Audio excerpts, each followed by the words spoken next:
चलिए, आज की इस चर्चा में सीधे मुद्दे पर आते हैं। आज हम खराब नींद के उस सबसे बड़े बायोलॉजिकल रहस्य को डिकोड करने जा रहे हैं, जिसने हम में से बहुत से लोगों को परेशान कर रखा है। रात के बीच में अचानक नींद का टूट जाना और फिर अगले दिन थकान से जूझना, ये एक बहुत ही आम समस्या बन चुकी है। तो आइए विज्ञान के चश्मे से देखते हैं कि आखिर इसके पीछे की असली कहानी क्या है। रात के ठीक 3 बजे अचानक आंखें खुल जाना और फिर दिमाग का रेस के घोड़े की तरह दौड़ने लगना। हम सब ने कभी ना कभी ये महसूस किया है ना? अक्सर हम इसके लिए अपने खराब गद्दे को या फिर बढ़ती उम्र को दोष देने लगते हैं। कई बार तो लोग महंगी नींद की गोलियों का भी सहारा लेते हैं। लेकिन सच तो ये है कि ये कोई बाहरी समस्या है ही नहीं। असल में ये हमारे दिमाग के अंदर मौजूद एक केमिकल स्विच है जो गलती से ऑन पोजीशन में अटक गया है। आज का हमारा ये बायोलॉजिकल डिटेक्टिव सफर इन 5 अहम पड़ावों से होकर गुजरेगा। पहला, रात 3 बजे का असली गुनहगार। दूसरा, रोशनी का जाल। तीसरा, ब्लड शुगर का गिरना। चौथा, मानसिक शांति। और अंत में 5वां, कॉर्टिसोल रीसेट। हम समझेंगे कि ये ट्रिगर्स कैसे काम करते हैं और इन्हें फिक्स करने से सब कुछ कैसे बदल सकता है। तो सबसे पहले बात करते हैं पहले पड़ाव की, रात 3 बजे का असली गुनहगार, यानी शरीर के इंटरनल अलार्म सिस्टम को समझना।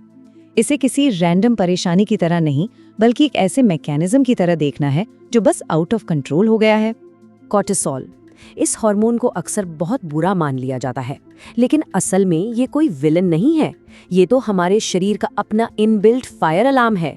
एक स्वस्थ शरीर में सुबह के वक्त कॉर्टिसोल पीक पर होता है ताकि दिन भर के लिए एनर्जी मिल सके, और शाम होते होते ढलते सूरज की तरह इसे भी बिल्कुल शांत हो जाना चाहिए। लेकिन हमारी आज की मॉडर्न लाइफस्टाइल ने इस प्राकृतिक तालमेल को बिगाड़ दिया है और इस केमिकल स्विच को ऑन पर लॉक कर दिया है। अब आते हैं दूसरे पड़ाव पर, रोशनी का जाल। देखते हैं कि आर्टिफिशियल लाइट दिमाग की मास्टर क्लॉक को कैसे बेवकूफ बनाती है। अब जो बात वाकई दिलचस्प है वो ये कि हमारी आंखों के ठीक पीछे मास्टर क्लॉक का एक छोटा सा हिस्सा होता है, और ये क्लॉक सिर्फ एक ही भाषा समझती है, रोशनी। एक क्लिनिकल स्टडी में सोने से ठीक पहले नीली रोशनी वाले टैबलेट इस्तेमाल करने वालों की तुलना सामान्य कागज की किताब पढ़ने वालों से की गई। नतीजे बिल्कुल हैरान करने वाले थे। स्क्रीन देखने वालों के दिमाग को लगा कि दोपहर के 12 बज रहे हैं। शरीर में मेलाटोनिन बनने में भारी देरी हुई और पूरी की पूरी सर्केडियन रिदम ही शिफ्ट हो गई। तो इस जाल से बचा कैसे जाए? सिंपल है, सोने से करीब 2 घंटे पहले घर का माहौल थोड़ा शांत और मंद करना शुरू कर दें। जब घर की तेज लाइट्स बंद कर दी जाती हैं और वार्म लैंप्स का इस्तेमाल होता है, तो दिमाग को एक बहुत ही पावरफुल बायोलॉजिकल सिग्नल मिलता है कि अब सब सुरक्षित है। मास्टर क्लॉक इस अंधेरे को रजिस्टर करती है और वो इमरजेंसी अलार्म अपने आप बंद हो जाता है। तीसरा पड़ाव, ब्लड शुगर का गिरना। ये आधी रात का एक केमिकल रेस्क्यू मिशन है। लेट नाइट डाइजेशन और इमरजेंसी वेकअप्स के बीच का ये बायोलॉजिकल कनेक्शन सच में चौंकाने वाला है। होता क्या है कि जब रात को सोने से ठीक पहले भारी खाना खाया जाता है या फिर ढेर सारे कार्बोहाइड्रेट्स वाले स्नैक्स लिए जाते हैं, तो उसकी वजह से ब्लड स्ट्रीम में ब्लड शुगर का लेवल एकदम रॉकेट की तरह ऊपर भागता है। अब चूंकि बिस्तर पर लेटते वक्त शरीर कोई एक्स्ट्रा एनर्जी तो खर्च कर नहीं रहा होता, इसलिए इस शुगर स्पाइक को संभालने के लिए पैनक्रियाज बहुत तेजी से इंसुलिन छोड़ता है। और बस यही सबसे बड़ी गड़बड़ शुरू हो जाती है। इंसुलिन के कारण आधी रात को ब्लड शुगर अचानक से धड़ाम से नीचे गिरता है और हमारा दिमाग वो इस भारी गिरावट को एक जानलेवा इमरजेंसी मान लेता है।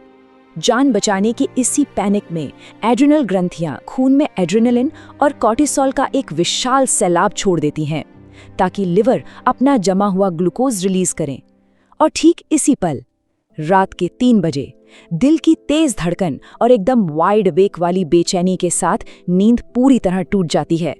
किसी ने क्या खूब कहा है, सोने से ठीक पहले खाना वैसा ही है जैसे आग बुझाते समय उसमें भारी लकड़ियां डाल देना। सोचिए जरा इस बारे में। ये बहुत ही शानदार तरीके से समझाता है कि असल में अंदर चल क्या रहा है। तेज डाइजेशन उन जरूरी एनर्जी रिसोर्सेज को चुरा लेता है जो कोशिकाओं की मरम्मत के लिए इस्तेमाल होने चाहिए थे। इस तूफान को शांत करने का तरीका बहुत सीधा सा है। सोने से कम 3 घंटे पहले खाना बंद कर देना चाहिए। खाली और शांत पेट के साथ सोने से रात भर ब्लड शुगर का लेवल एकदम स्टेबल रहता है, कोई अचानक क्रैश नहीं होता और कॉर्टिसोल का वो इमरजेंसी डंप भी रुक जाता है। आगे बढ़ते हैं चौथे पड़ाव पर, मानसिक शांति यानी अधूरी साइकोलॉजिकल उलझनों को सुलझाना। नर्वस सिस्टम के 2 गियर होते हैं, एक स्ट्रेस से चलने वाला सिंपैथेटिक गैस पेडल और दूसरा रिलैक्स करने वाला पैरासिम्पैथेटिक ब्रेक पेडल। जब कल के अधूरे कामों की टेंशन दिमाग में घूम रही होती है तो असल में गैस पेडल पर जोर पड़ रहा होता है। बॉयलर यूनिवर्सिटी की एक स्टडी में देखा गया कि जिन लोगों ने सोने से पहले अगले दिन के कामों की टू डू लिस्ट बनाई, उन्हें बहुत जल्दी नींद आ गई। ऐसा इसलिए क्योंकि हमारा दिमाग किसी असली फिजिकल खतरे और अधूरे कामों से पैदा होने वाले काल्पनिक स्ट्रेस के बीच फर्क नहीं कर पाता।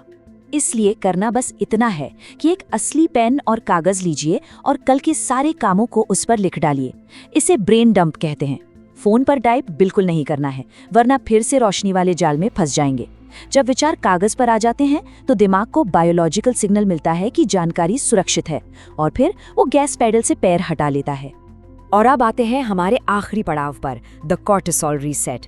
देखते हैं कि जब इन सब चीजों को एक साथ मिला दिया जाता है तो नींद और एनर्जी में कैसा जबरदस्त बदलाव आता है। एक डिजिटल सनसेट, 3 घंटे पहले खाना बंद करना और विचारों को कागज पर उतारना। जब ये आदतें मिल जाती हैं तो इंटरनल अलार्म सिस्टम बिल्कुल शांत हो जाता है।